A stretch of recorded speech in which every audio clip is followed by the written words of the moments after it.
Welcome back to 7th Grade Mustache. On today's episode, we will be speaking about They Live, technologies and methods that are used to manipulate and access the subconscious of the public. I want to start this with something really strange. Okay, so there is a story from 1965 in the beginning of the Vietnam War, and there was an ink that they were using in the first generation of night vision goggles. These night vision goggles were not green when you looked through them, they were red. These lenses that were used in the making of these night vision goggles were coated with a certain type of ink called dicyanin ink. And the story goes that these prototype goggles were being tested in the field with the infantry in Vietnam. And what they found is that when the soldiers would put these on at nighttime, they would see entities. They would see what they described as demons and gargoyles. They said they saw these winged,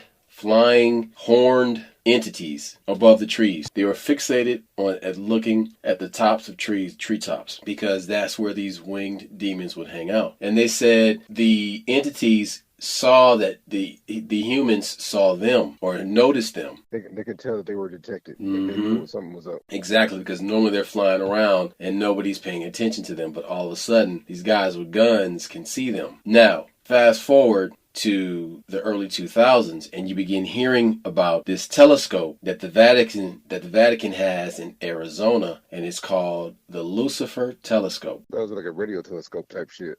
Not radio. It's not a radio. It's an optical telescope. And with this telescope, it's crazy. Is the word Lucifer is an acronym, right? It's an acronym for, I can't think of what it's called, but this telescope allows them to peer into the ether, and apparently, like, it could see Rahab. Now, Rahab in the Bible is this planet, this dominion that the devil occupied and ruled from. And yeah, so he had his legion there in Rahab, and it's in the Bible, it's in the Torah. They talk about the Rahab, but it's my perception that they're using lenses that are coated with diacyanin ink, these dyes that allow them to peer into the ether. So instead of looking around within this atmosphere, they're looking beyond the atmosphere into the spirit plane, and they're looking at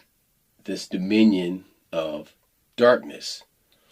But these troops in Vietnam were freaking out, and they just began like firing at will. Now, in the military, you don't fire unless you're told to. These guys had 50 caliber rifles and gunships, and they were just firing at will at this stuff that they saw that was coming at them. So then they took these goggles away from the soldiers, but they still had some instances for days afterwards where they could see these creatures. And so there was really no place to file this. Like, where do we put this? Where do we put this into the categories that we normally file our shows under? And so the reason why it's in this They Live show is because there is a plane that exists around us, right above and below the plane that we occupy, that we do not know about, but yet they influence this plane of existence and the people that live in it. So that's why we're talking about this weird shit, these weird red goggles that allow you to look into the spirit plane or see disembodied spirits. So the next thing that I want to get into is something that's really strange. And Duct Tape had an experience with a bank, and how a bank had contacted somebody that he knew and told them that Duct Tape need to pay his mortgage. Tell the story. Oh, this is crazy. This is about 17 years ago. I got a call from a friend of mine. This lady I work with. We were real tight. I've known her at the time. I'd known her for maybe 3 or 4 years. But she called me and she said, "I got a call from your mortgage company." I'm like, "What the fuck are you talking about?" She's like, "Yeah, you're this, and this. You're behind. You're a month behind." I'm like, "Yeah, but I haven't told anybody." So I'm like, "Why would they contact you?" And she simply said, "Apparently we have the same mortgage company." And it it just blew my mind that they would even contact her out the blue. And the crazy part is, I had another recent situation. I mean, when I say recent, I mean 3 or 4 days ago. I ordered some car parts. It cost like 300 or 400 bucks. I'm on eBay. I'm on my account, but the shit comes out my wife's account. And so I get a call. She's like, "Hey, babe, did you just spend $314?" I'm like, "Yeah. What I got to do with you?" She said, "Well, it came out my account." And I'm like, "That's not possible." You know, Do you have like, a joint account that you were making this eBay purchase with? no, not at all. In fact, we have one joint account, but it's not attached to anything. It's just something that you go on vacation, you throw a little change in there, kind of thing, and we accumulate a little money, yada yada yada. But no, and I actually contacted you like about maybe 3 or 4 days after it happened. I'm like, what if this situation was designed to make me and my wife fight? What if this was an accident? It was an accident as far as I'm concerned, in the sense that I did not intentionally take money from my wife. I did a Zelle, sent her the money immediately right back. But again, she has an eBay account which she hasn't used in like maybe 7 years. My eBay I use on a regular basis. Like I said, I order all kinds of car parts. I order, I'm like, what if that was designed to make us argue and fight? What if that was designed to tear us apart, or to drive a wedge between us? The same situation when the lady contacted me about my mortgage, and she shouldn't. You Okay, know, okay, stop. I want everybody to understand how strange this is, because this is going to fly right by you unless you break this down. So, this person that contacted you was not a person that you speak to on a regular basis. This is not a person that has your phone number. This is not a person. that's deep. That's deep. This is not a person that will call you and say happy birthday. This is not a Nope. person that will call you and say Merry Christmas or any of this stuff. For a person who does not have your phone number to call you, and her only connection to you is her niece is dating a friend of yours. So then the question becomes, how did the bank get that one? We'll just call her Sarah. How did the bank get Sarah's phone number if you don't have Sarah's phone number in any of your phones? You didn't list her as She's not list. a Yeah, she's not secondary as a contact contact. Yeah, yeah. on Come with it. on these bank documents. And I'm like, Look. wait a minute, hold on, but wait, whoa, because we're talking about, let's see, this is 2006. So then I'm like, all right, Yeah. man, wait a minute. How in 2006 technology are they contacting a person who has really no direct connection to you, who did not co-sign on that fucking loan for the fucking house? So I'm They would like, not know that I know this person. And like I said, she does have my number, but never calls me. You know, and even with that situation, we're coworkers. We are coworkers. But again, they would not call your coworker about a bill you owe somebody. You know what I'm saying? It was, but here's the question and though. Is she in a position that, is she your no, superior? no, not at all. No, no. Was In she in the fact, I same was her. department? Yes, but at the time, I was her manager. I was her boss. Okay, this is the next question. Because you work for Company X, did Company X have anything to do with the loan verification process? No, not at all. No. Okay, so they Okay. have no connection to the bank that you No, use to no, get the loan. no. Hold on. Let me clear something up. You're gonna laugh. So when I initially bought my house, the person who I went through was Commercial Federal. They don't exist anymore. Wells Fargo bought Commercial Federal's mortgage company program, whatever, mortgage part, and then I think Bank of the West took over everything else. So Commercial literally, Federal is a SNL, right? I don't remember. It's been 20 years. I don't remember. Savings and loan But company. Yeah. yeah, uh, I, but when we were kids, it was a big bank in the area. Yes. They got bought out. So what they did was they split up their mortgage, and their mortgage went to Wells Fargo, or I think actually Bank Four, Boatman Bank, one of them joints, and then it became Wells Fargo. The other half went to Bank of the West, and that kind of, again, there's no way. that these people would have known I've known this lady. So, like I said, this company had changed hands a couple times, and now I think she's with Wells Fargo now, and I was with Wells Fargo again. There's no way. So that's what I posed the question to you. Like, you don't suppose like any of these events weren't by mistake? Like literally, these were something to maybe push me over the edge, or to have me cuss somebody out, or to manipulate my Okay, so response. then what would be the purpose of agitating you by having a person not directly connected to you contact you to pay your mortgage? So Look, this is the thing. Maybe they were testing out because this is so this. yeah, Hold on. yeah, This is right before yeah, Facebook. This is yeah. right. Oh This is the yes, year before yes, Facebook started. yeah, yeah, No, yeah. 2 years Definitely. before Facebook. So Look. then I'm like, So okay, wait a minute. Are they? Did they create? They looked at your extended social circle, your social circle, nope. and your extended social circle, and then they then extrapolated from that and got a contact number for a person that might know you because you work at the same place. But how would they fucking know that you and this person even know each other? They wouldn't know. Like, look. In fact, this honestly, I think it was during MySpace because her daughter was supposed to do my MySpace page. That's how long ago this was. This is craziness. Okay, but Look, you didn't put your MySpace handle no, no, on your of course bank not. application, your loan application. Oh, of course not. No, no, no, not even. No. Look, look. Like I said, this is some deep shit. Um, I'm one of these people that I'm like, okay, so what am I missing here? Again, I didn't lose my cool or nothing like that. But what was the point? Sometimes Because they when you were talk about, testing yeah, I'm networks. going there. Yeah, like, sometimes some things are just a test. Before 9/11, Oklahoma City bombing was like one of the biggest bombings we dealt with in America. When that shit went down, my best friend, who I talk about from time to time, he had passed. But one of the things he said, I think that was a test run. And he would always say that we were joking, but at the time there was a movie, Clear and Present Danger, had Harrison Ford in it. There was a scene where they were fucking with these drug dealers. The U.S. government's fucking with a drug dealer. And the drug dealer was at his home, and he had a big yellow pickup truck. And they used that to shine a laser on it, and they used that for a bomb, for a bomb to attack that. And my homeboy was like, "Hey, what if that big Ryder truck that they used, that they had to use yellow because that was easier for a missile to hit or some shit like that?" He was always so convinced that the Oklahoma City was a test run to show that you could have martial law in this day and age, and that people wouldn't suspect the government.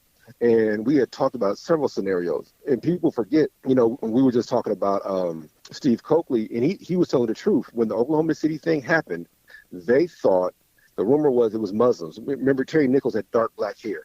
They thought Terry Nichols was an Arab, and so they started fucking with the Muslim, the Arab population out there in Oklahoma City. Going back to what Roscoe was saying with this whole situation, was this a test run? Were they testing what I would do? And of course, my dumb ass never reported it to anybody. So it just shows that if they were looking like for people to kind of sweep shit under the rug, that's what I did.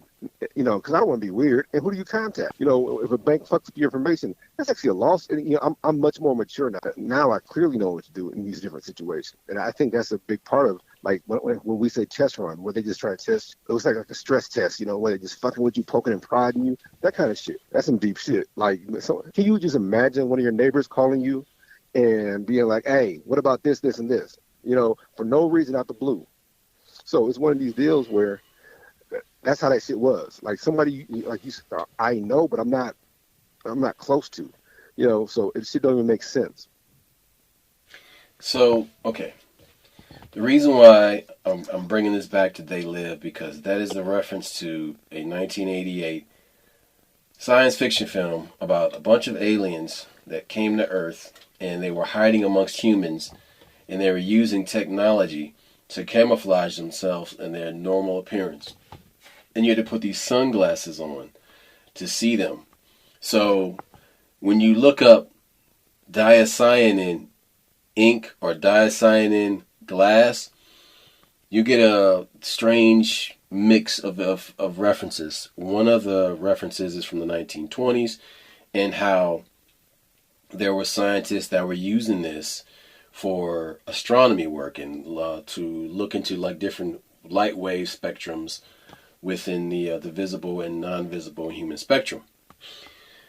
So also, there's all these fly-by-night con artists that are selling these fake knockoffs on Etsy, and they've got YouTube videos, and they call them Aura goggles or Aura Vision and stuff like that.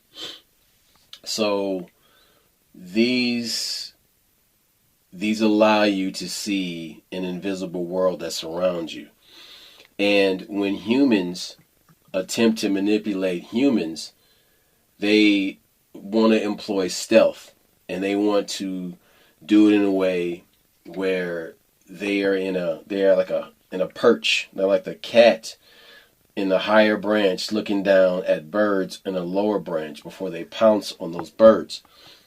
So then what this brings to mind is all these manipulation technologies that are being used. So when Duct Tape just gave us this story about how this bank was using random people from work to contact them on his behalf, that was before social media had taken over society. MySpace was a young person thing. Like older people weren't using. Wait. Older people weren't using MySpace. This was a young person's thing. So then, one more thing, people that don't know me, I have a unique name, so it's not like this lady made a mistake. It's not like you know me personally, but people who know me, I have a very unique name.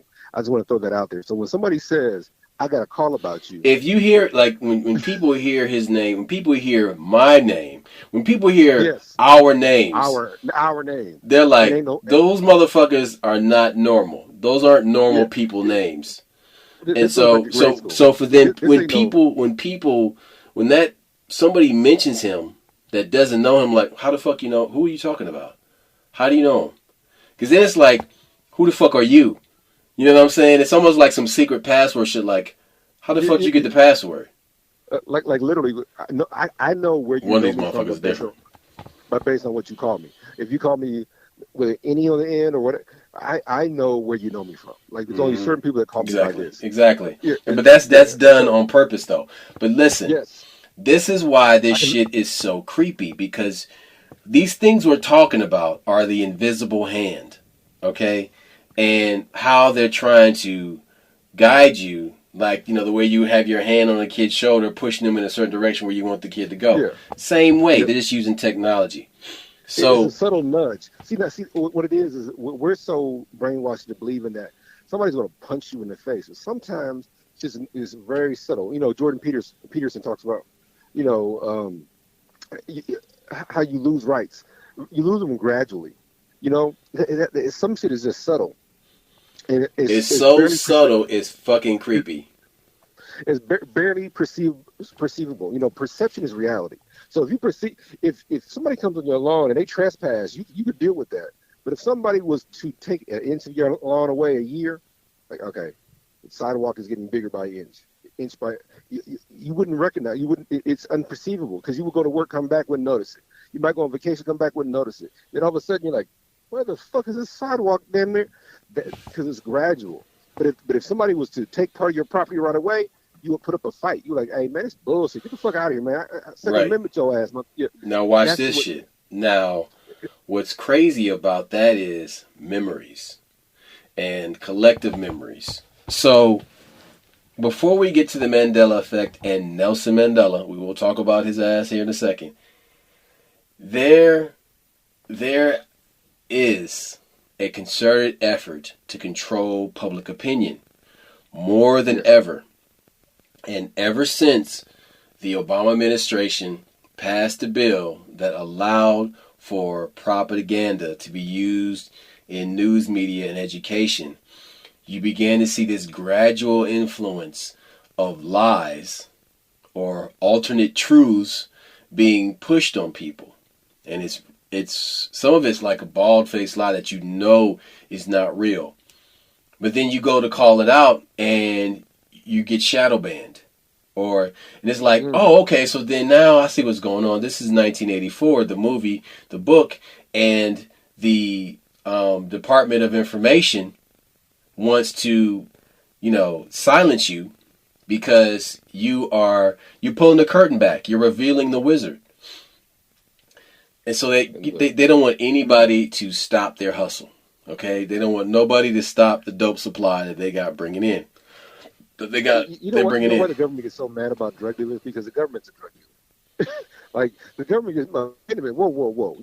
We do, and you're gonna charge them taxes on top of that? But check it out. You But know, see, but then there's fluoride in the water, and ex- there's fluoride in the water. why? Right. Why is there fluoride in the Exactly. water?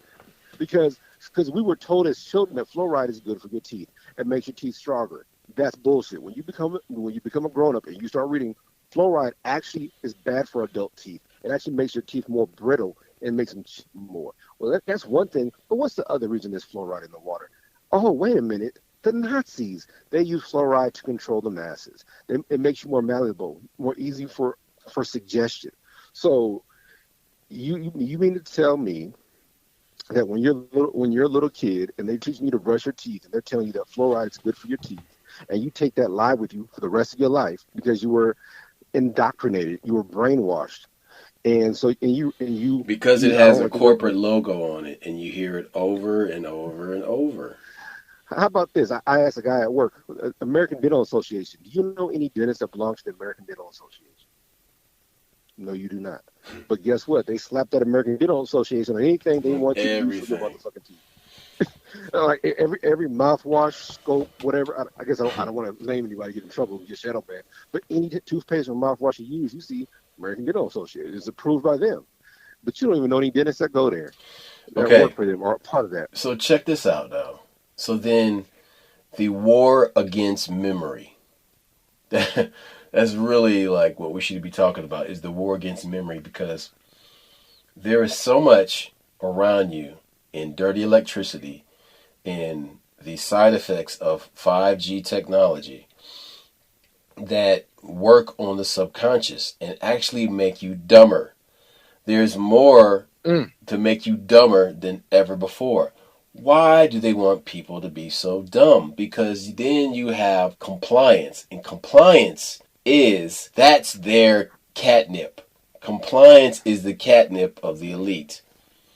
Look, one of the deepest things, like there are certain programs, certain shows, books, whatever, movements that would not have taken hold 20, 30, 40 years ago. When we were kids, certain shit, like certain reality shows, like the Kardashians, you wouldn't have watched that. Mm-mm. That's because those people are just famous for the sake of being famous. The girl had a sex tape, but again, back in the day, if you was in Playboy or Penthouse, it killed your career. But hold Vanessa on, but hold Williams, on. That was done to get everybody test the waters. thirsty. No, that was done to get everybody thirsty enough to even pay attention to her. Well, see, here's my theory because you got to That was remember a when you sexual ritual. That was oh, sex whoa, whoa, magic. whoa. That's deep. That's deep. Whoa, whoa, oh, you're getting deep on me.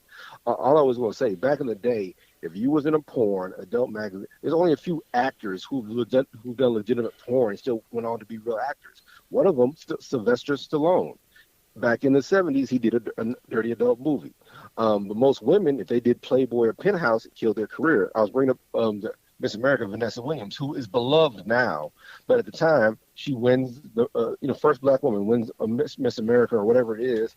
Then it comes out she did a spread for Penthouse when she was 18, 17, whatever she was. When she and they stripped her of it. But now, as soon as you become somebody famous, you do Playboy. It's a completely different thing. The point when I said they were testing the waters, I think sometimes they do test the waters and they do let stories out. And when people don't respond how they used to respond, I remember being a kid, Procter and Gamble, whoever the one who owns Tide. Remember it came out Dude, Procter and Gamble with the lunar man in the moon, and everybody knew back then was like, oh, they devil worshippers. yeah, Like yeah, yes. that was the Remember, rumor back then. Like everybody, like, look at man, it's on it, the it, damn bottle. They devil worshippers. And I'm like, what? it killed their sales for a long time. The reason we have so many detergents, back in the day, you only had like 3 detergents. And Tide was like number one. When this devil worshiper shit got out, Tide lost a lot of sales. That's when I was saying you start seeing Era and Era Plus Because they and start pop up. smaller companies and shell Yes, companies.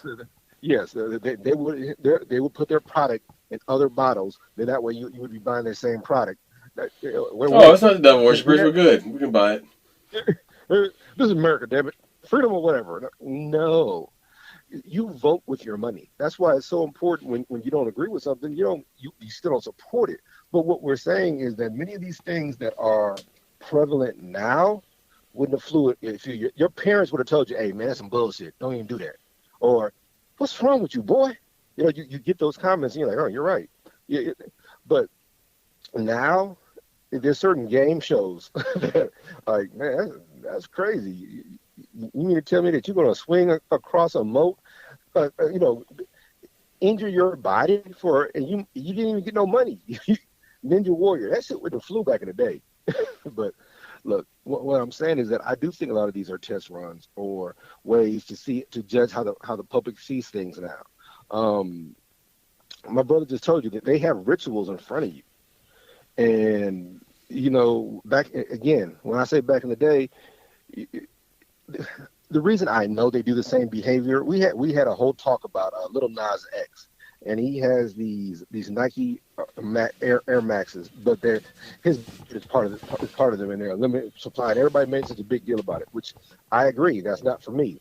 But let's go back to 1977 or was it 82? Kiss had a comic book. And they took a pint of their blood from all four members and put it in the ink of that comic. So if you bought that comic, and parents went nuts. That's a magic ritual. Yes, but my point being, they went nuts. Now you can barely find those comics, but my point is that's the exact same activity just done at okay. Well, let's do it. And now this guy's being praised for it. Now I think that dude's about to have a nervous breakdown, but that's another conversation. The point is that the same behaviors don't get the same responses from the general masses. That's what I was referring to. Listen, like now, check it out, man. So the war for memory and how the whole idea of the Men in Black, and they erased memories of major events.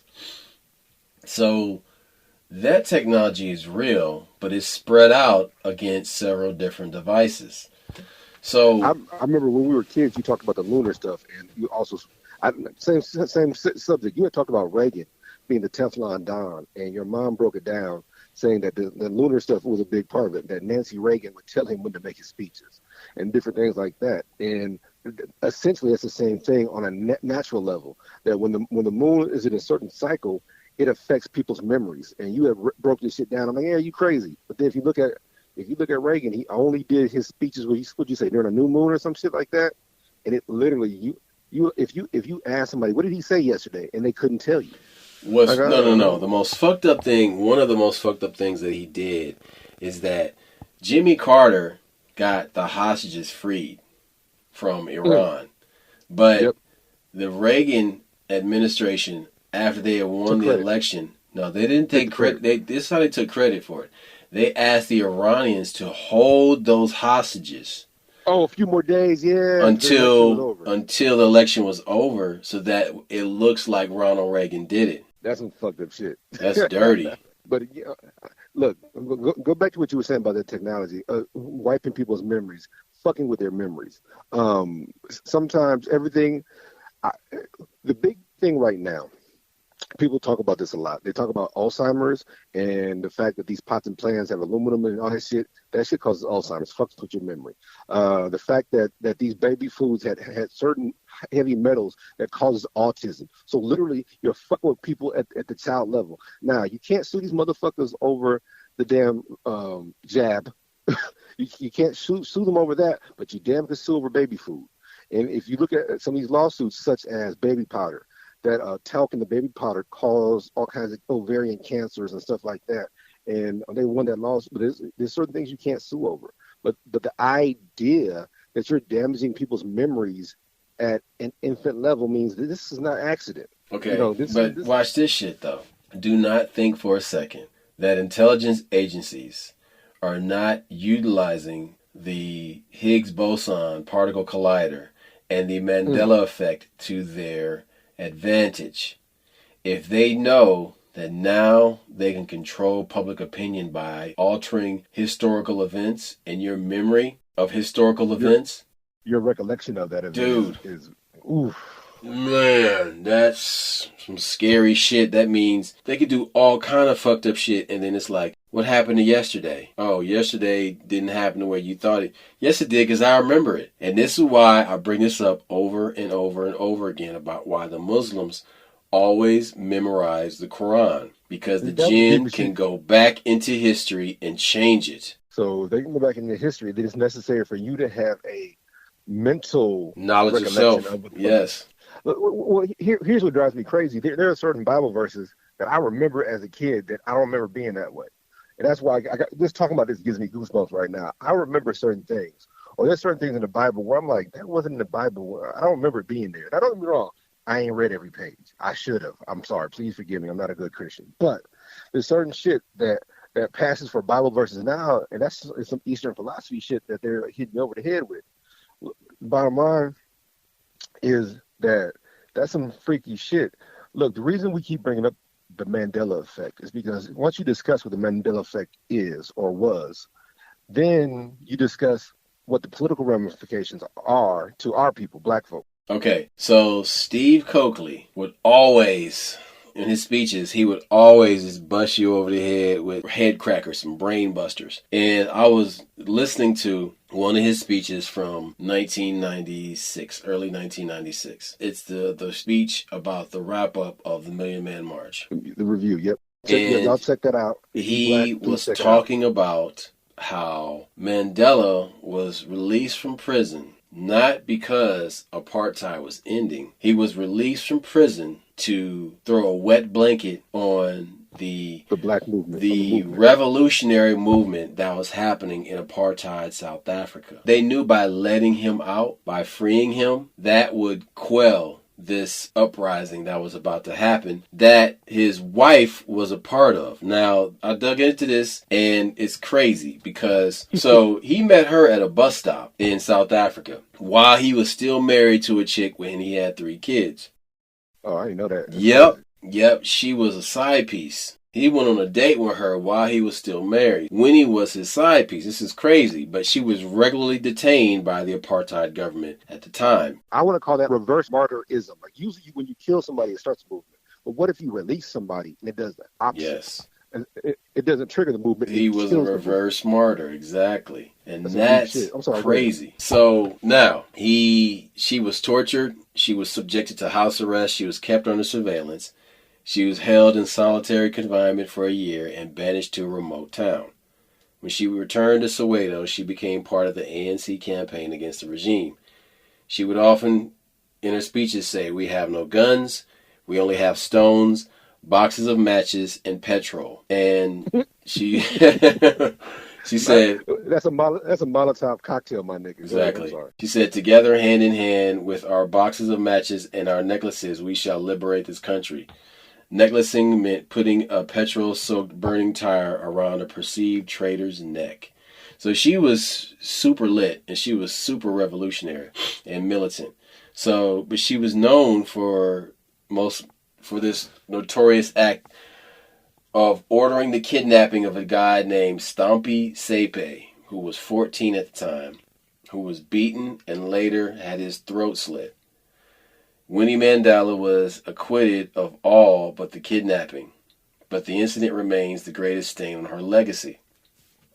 On February 11, 1990, she was at her husband's side when he walked free from prison, making inevitable their victory over apartheid. But the marriage was dead, and it was widely reported that she was having an affair with a younger man named Dali Mpufu. He was a lawyer. In 1992, Mandela announced South Africa's most famous love story was over. But she was still part of the ANC and living in Soweto. And she continued to divide opinions, but never was she banished from the former president's home. She once recalled that she had so little time to love him and that love had survived all these years of separation. Perhaps if she had had time to know him better, she might have found a lot of faults. But she only had time to love him and long for him all the time. Her critics said she systematically antagonized and alienated the leadership of her own ANC, African National Congress Party, which now stands united between her and power. The country's wealthy whites were terrified of her, and the world thought she was mad. In 1986, she horrified moderate anti-apartheid opinion and the exiled leadership of the ANC by publicly lauding the necklacing and burning to death of sellouts and collaborators. I'm cool with that. Fuck them sellouts, man. For real. We talked about during the Haitian Revolution, Macadal. He was the one that killed 3,000 French, and the way he did it was by poisoning them. But before he poisoned them, he killed the sympathizers first. The ones that thought, hey, they ain't so bad, deuces. Because if you don't get rid of them first, that movement's going to die.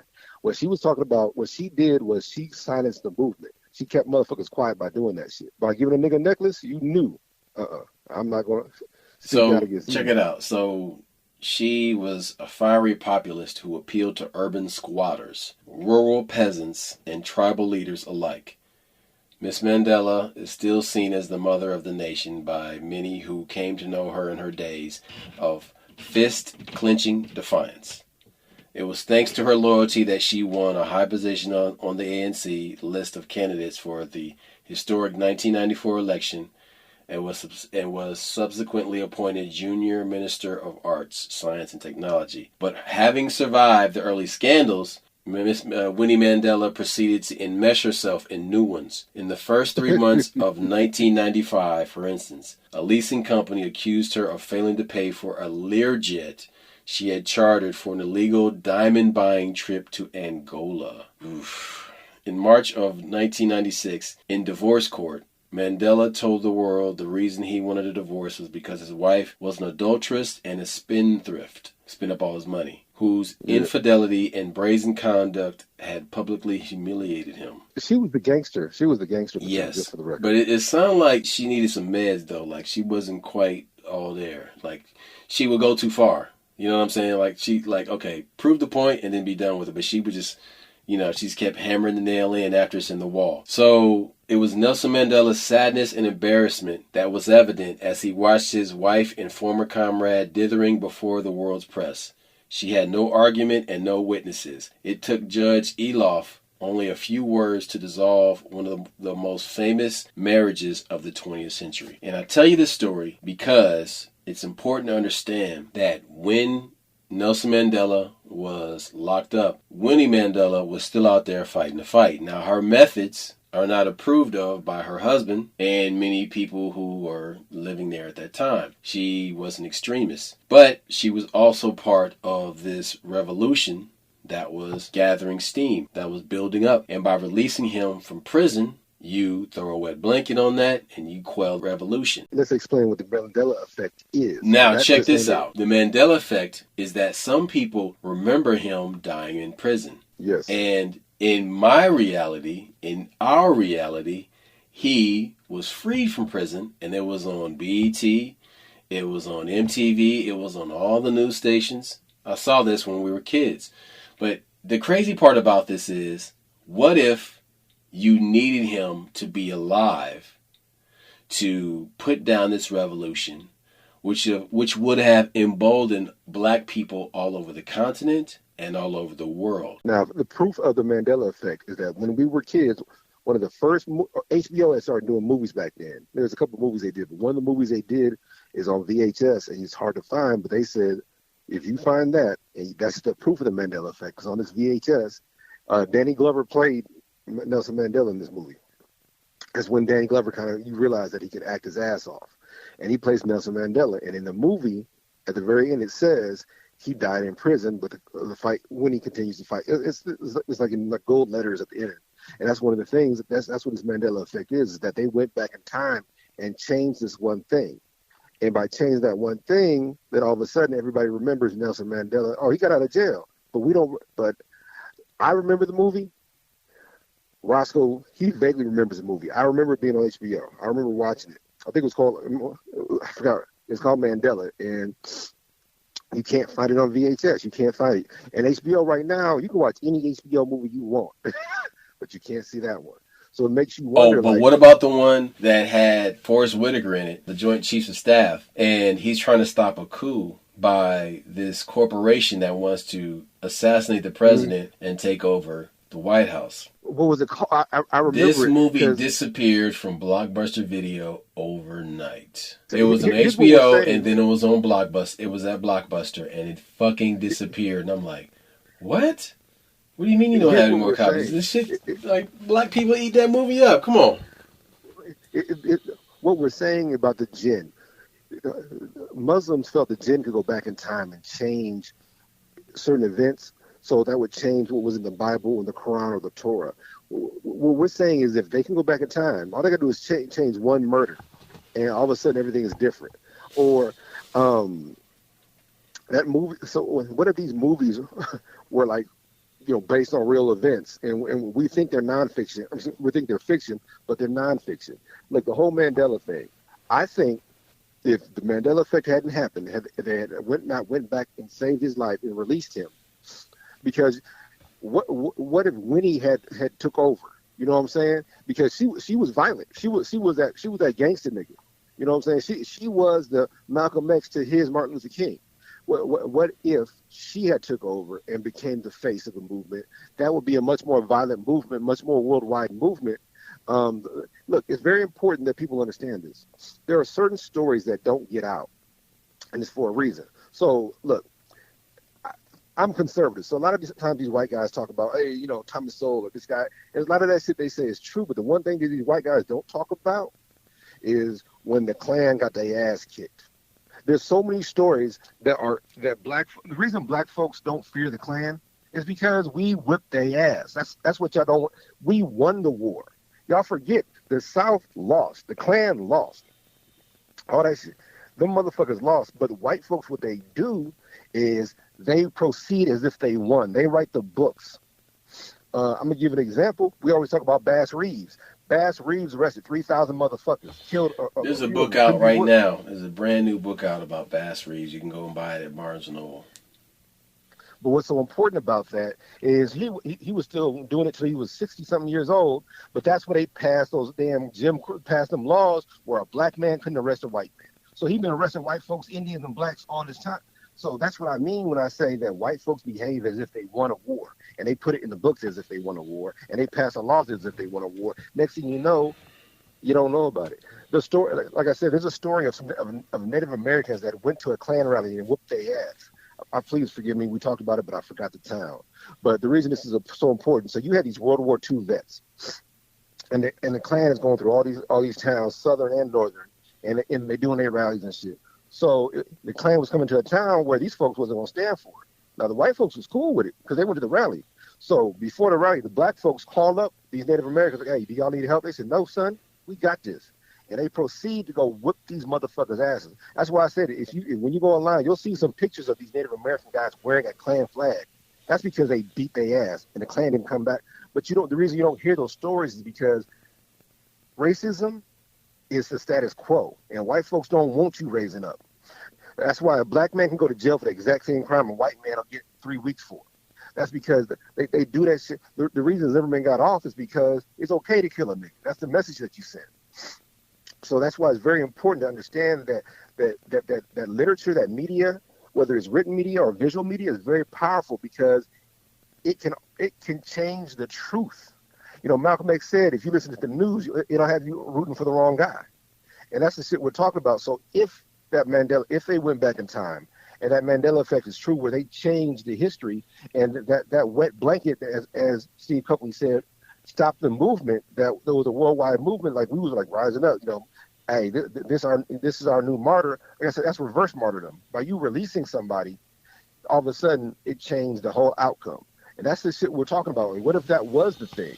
One of the things that me and Roscoe talked about off the air, like, okay, those copper cups. Copper has these magical effects. Bottom line, copper kills COVID. And somebody had to argue with me. I'm like, it's in the Smith Papyrus. They're like, so they just found out. Like, no, if you look at the Smith Papyrus, which is 2,500 years ago, they were using copper in Egypt to disinfect wounds. So I'm like, when I explained it to my ex, that's what so it said in this Egyptian. No, it said they've been using copper in that way for many years. Also, copper cups. If you have your water out of a copper cups, it actually cleanses your body and fights all these different things. So what if when we went from copper pipes to PVC pipes, you actually made people sicker? All of a sudden, now you have phthalates. Those are the things that give men titties, and those are those estrogenics. Basically, the shit resembles estrogen and causes the same effect in your body. Just So start what drinking if your water out of glass. Go and buy your water out of at the glass or store copper? and get yourself some big ass glass jars and pour the water into those They talk. glass jars and put it in the refrigerator. Drink Old boy talked about your when he was Kool in Aid Italy. out of glass pitchers. Oh boy, when he was in Italy, he said he feels great whenever he comes back, but he couldn't figure out why. He said, well, the food is fresh. He's like, yeah, the food is grown right there, yeah. But come to find out, they have those big cisterns that are made of copper and brass that they are like hundreds of years old, and No, they no, still no, put no, their no, water. no. I was walking the streets of Rome, and I was right near the ruins. I was right around the corner from the whatchamacallit. That's the thing where the The gladiators Parthenon, fought. or which one? Well, no, Parthenon is Greece, but this No, was Parthenon is Greece. So, but this was I was at the stadium. I was right outside the stadium, the Colosseum. the Yes, I think Coliseum. it's the Thank Colosseum you. I in was Rome. Yep. outside the Coliseum, and I walked up the street, and at the top of the hill there was a water fountain. Dude, this water fountain must be thousands of years old. I shit you not, man. Like, now of course it was probably made like 50 years ago because But I would the Roman Empire crumbled because they had shitty lead piping and shit. But this plutonium, yeah, water fountain that I drank out of, dude, came right out of the ground. The water was fucking ice cold. It was hot that day. There was no refrigeration. Like like you walk up to a water fountain and you press the button, you hear zzz, and like the refrigeration but turns on it replenished you immediately, huh? Like right all your away. And vitamins the negative ions came right up with that water and out of the ground. And it was a very simple design, but this goes to show that people are getting too many plastics in their bodies. And like when you go to Europe, you don't see that as much here because they're big into recycling. They're not big into plastic the way Americans are. But But even when you talk about like the Fountain of Youth in Florida, mhm. they found those pools that have lithium in them. If you drink in that groundwater, Dude, it's in the ocean. When I went on you, vacation back in May, you man, said you said you bruh, couldn't wait to get in the water. no, no, no, no, no, no, no, no, no. I was revitalized, dog. Like I was swimming in the water like a orca. You know what I'm saying? And I'm in there having a good time. I'm doing flips underwater and shit, opening my eyes underwater, cleaning my eyes out. And I could tell the benefit. Like the next morning, dude, it was like you know what I'm saying? Like I just revitalized myself. Like I jumped out of bed like, like a 7-year-old kid. You know what I mean? Like you These joints ain't just jumping out. Yeah, like no problem. like I said. What we're saying is that so much more and more you find out shit is a lie. We were told that if you have animal fat, it causes Dude, cholesterol and saturated fats and all. It's all I a still got a lie. gang of shit to get to. So Come on. we got to talk about the FEMA camps. So the DUMBs, deep underground military bases. The Cold War has left many remnants. A lingering geopolitical competition with Russia and vast stocks of nuclear weapons. But nothing has probably captured the public's imagination like the deep underground military bases the U.S. built during that period. Some of these underground bases house nuclear defense technology, while others are said to potentially contain alien life. One of these bases is even used as a command post for high ranking government officials in the event of a war or major natural disasters. Now, during the pandemic, you kept hearing about COG, continuity of government. You would hear about this all the time. And you would hear about Iron Mountain, like behold a pale horse, you hear about Iron Mountain. So regardless of each base's stated purposes, the common theme is security, allure, and relatively secretive existence. So let's talk about Cheyenne Mountain Complex. When you see a picture of Cheyenne Mountain, the first thing you think about is the TV show Stargate. It's that driveway in the side of a mountain, and there's soldiers, like a military post right there, and a gate that lets you in and out the mountain. It's located in Cheyenne Mountain Air Force Station near Colorado Springs. At the height of the Cold War in the late 1950s, the idea of a hardened command and control center was conceptualized as a defense against long-range Soviet bombers.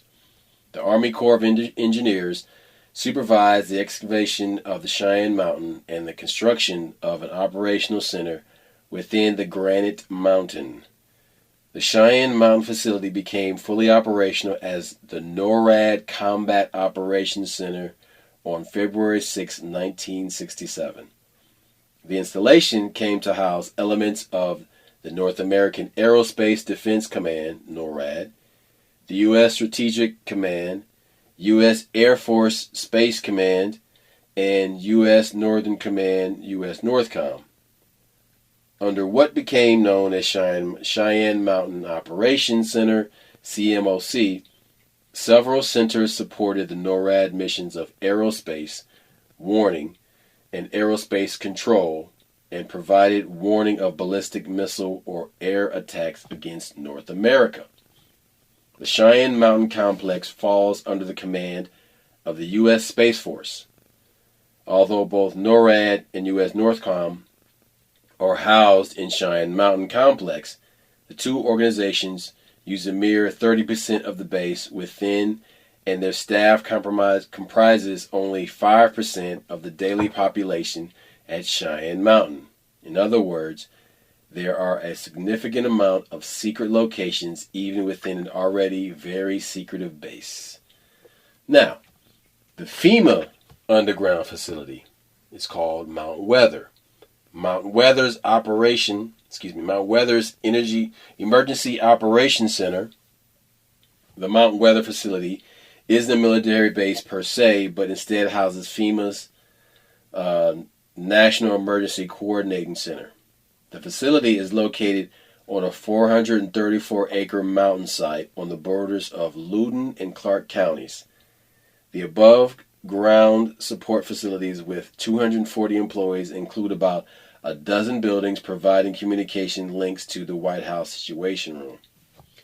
The site was originally acquired by the National Weather Bureau to launch weather balloons and kites. Where have we heard this before?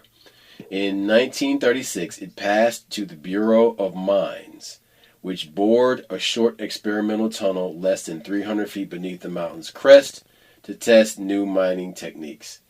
Based on a favorable evaluation of the hardness and integrity of the mountain's rock, the Bureau began construction on the facility's tunnels in 1954, which were completed by the Army Corps of Engineers under the code name Operation High Point. Total construction costs, adjusted for inflation, are estimated to have exceeded $1 billion. Tunnel roofs are shored up with some 21,000 iron bolts driven 8 to 10 feet into the overhead rock. The entrance is protected by a guillotine gate and a 10-foot tall by 20-foot wide, 34-ton blast door. Hold on a second.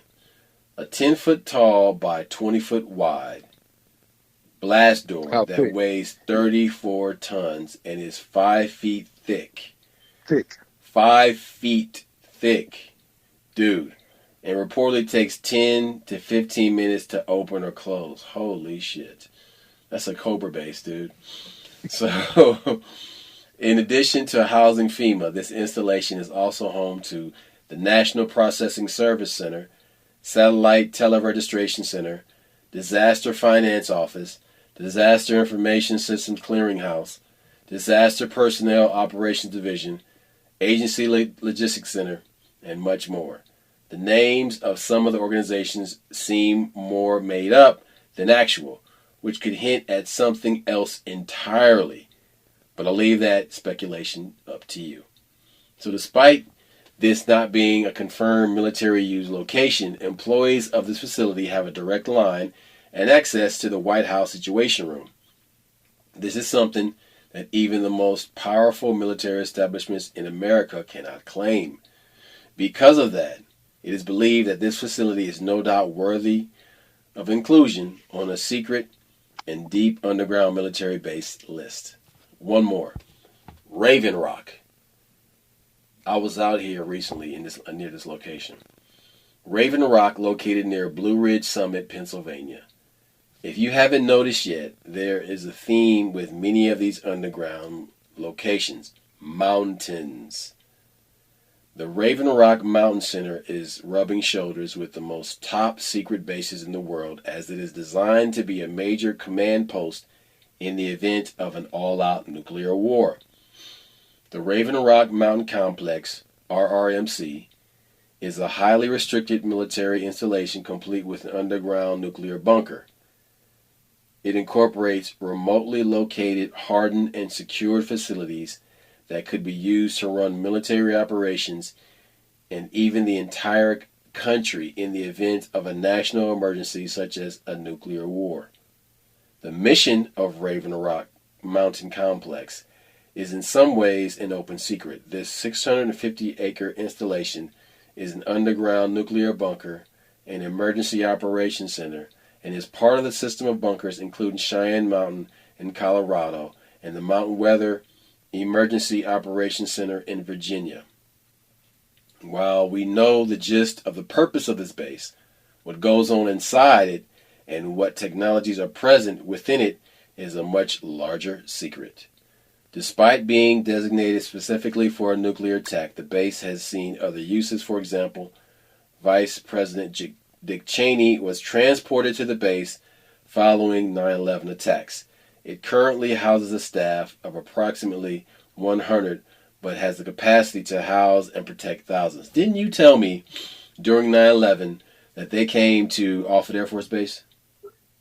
Yeah, Bush landed at Offutt Air Force Base here in Nebraska. Mm-hmm. And remember, my whole thing was, why y'all put that on the news? I should wait till he leaves. I don't need y'all trying to bomb the Midwest. Shit. Unless that was a fake out. If it was a fake out, or the fact that, remember, because at the time, SAC Strategic Air Command is supposed to be shut down. But if it ain't. Also, how about this? We've always... We know it ain't. All those rockets are being launched from over there. It's not been shut down. Look, we always allude to the fact that some old black folks said when they talk about the Underground Railroad, they talk about a real underground railroad. We talk about underground cities. So what if those underground cities are from a past civilization and we just sort of inhabited them? Like many of these cities now, they say like Chicago, New York, especially on the West Coast. Many of those cities are much older than we realize. Prime example, when you talk about Memphis, and you talk about the Cherokee that were in that area, and the white folks, when they asked about Memphis and who named it, it was Egyptians that named Memphis. There's a Memphis in Egypt, but there's a Memphis in Tennessee. That was called Memphis before we got there. And when you talk to the Cherokees, they tell you, oh, no, those tall men that went to the West. Yeah, no, they named it Memphis. So when you start to realize, well, maybe maybe there were already civilizations already here, and maybe they didn't build these bunkers. Maybe the cities were already there. They just started putting the bunkers in there. You know what I'm saying? Again, that's what I mean by changing history, because we're told that, no, that can't possibly happen, or there's nobody down there. But every time you read about these reptilian motherfuckers, they come from the earth. So this war against memory, this war for memory. So if you think about it in the scale of weaponry. They have the nuclear bomb, which is the Higgs boson particle collider, and that will trigger the Mandela effect. And then you have airplanes, you have destroyers, and then you have tanks, and then you have jets, and then you have units with RPGs. I'm using this as a metaphor. I'm using this military order of battle as a metaphor for devices that they have which can alter human memory. And you know what? You may hear what I'm saying and think I am out of my fucking mind. with this whole fucking thing. But you know what? That means you have not been listening to this show. That means you just probably picked this show up today or, you know, 1 or 2 episodes ago. Then your ass need to go back and do a lot of fucking listening. And go back to the early shows and listen to the shit that we've been talking about. Because this is not something we just came up with right away. These are things that we've been hitting you with for years now. We're on episode 178. We're like 20 episodes away from 200 episodes. And we haven't changed anything that we've been telling you.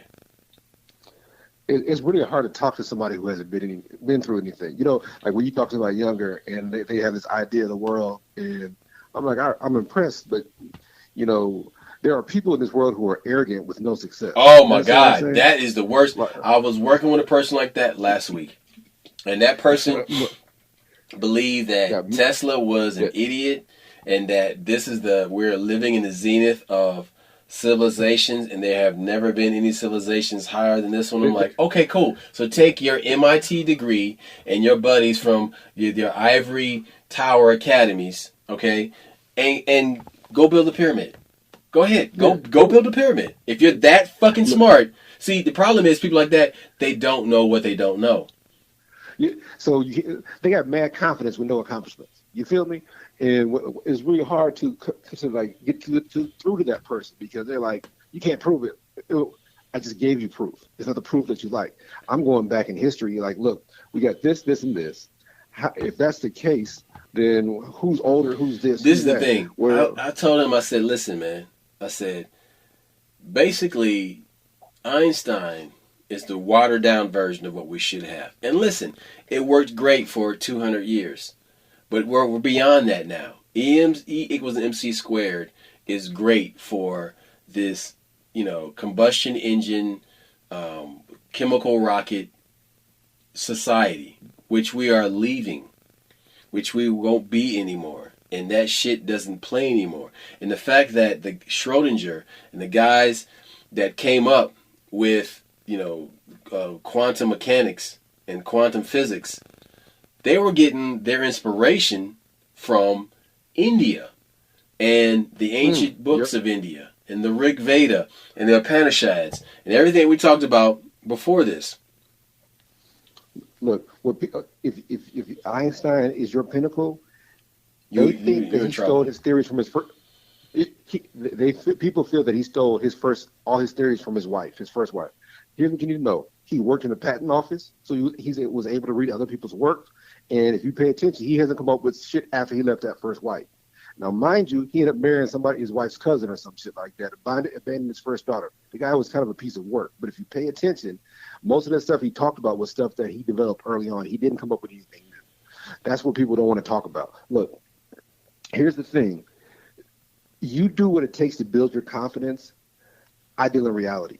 I don't want to feel well. I want to be well. You always hear me talk about that.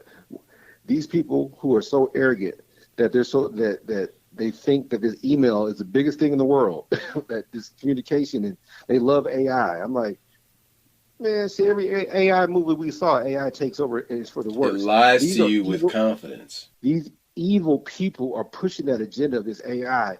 You should use AI. But what's even crazier, though, is the war for memory that we've been talking about for the first hour and some change.